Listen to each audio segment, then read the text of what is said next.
I'm Owen Beck. And I'm Matthew Nunley. And this is your Saturday Daisy Weekly News.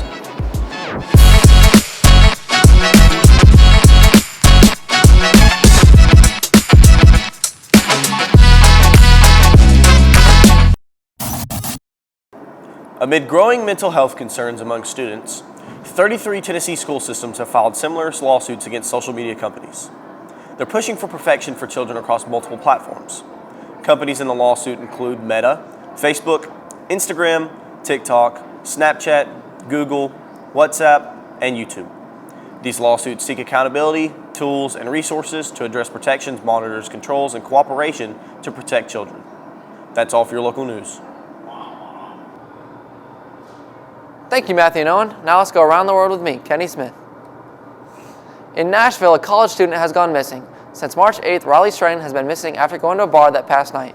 After being asked to leave, he was seen stumbling across town, and all that's been found is his debit card by the Cumberland River. We hope he returns home safe to his family. In Pakistan, 12 people were killed in a gas explosion at a coal mine.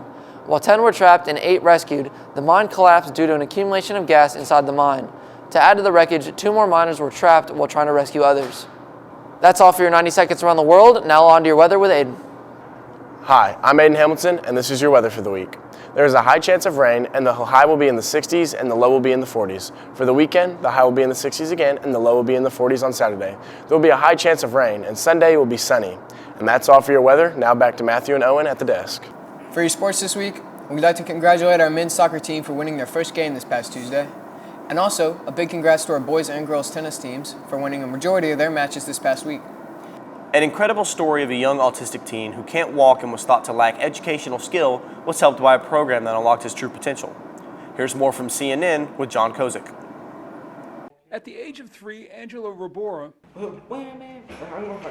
was diagnosed with nonverbal low-functioning autism. Though it was something his parents suspected, it didn't lessen the blow. Fear, terror, what's going on? I kind of surmised that it was potentially autism.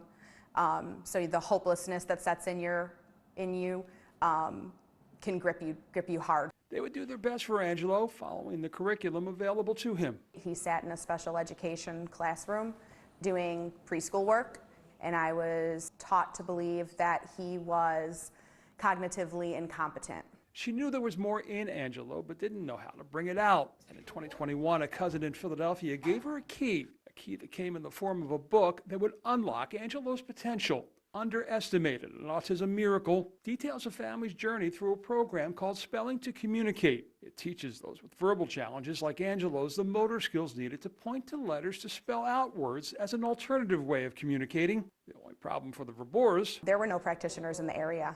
So I had to go to Florida. I had to go to Tampa, Florida. So she did, even moving down there for a time as she and Angelo learned the skills that allowed him to share the inner self that no one saw. Shortly after we started our journey, I was able to see that my son was highly intelligent, high IQ. His class load? AP US History, AP Physics, AP English, some electives and stuff, Spanish too, he just completed. As for what's next, well, we asked Angelo to type that out for us. I am currently prepping for the ACT. After I pass my ACT test, I will begin applying to colleges of interest. So is one on my list I plan to go to med school or case.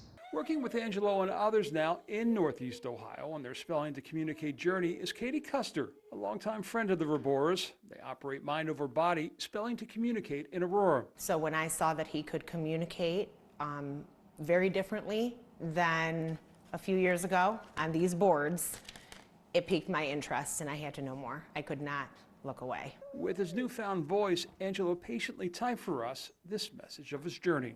I was labeled as low functioning before I could exhibit any other characteristics. That was the stigma I had to work against. Never I hope to be on TV, more to spread awareness about spelling to communicate. That's all for your weekly news. I'm Owen Beck. And I'm Matthew Nunley. Thank you so much for watching, and we'll see you next week with more.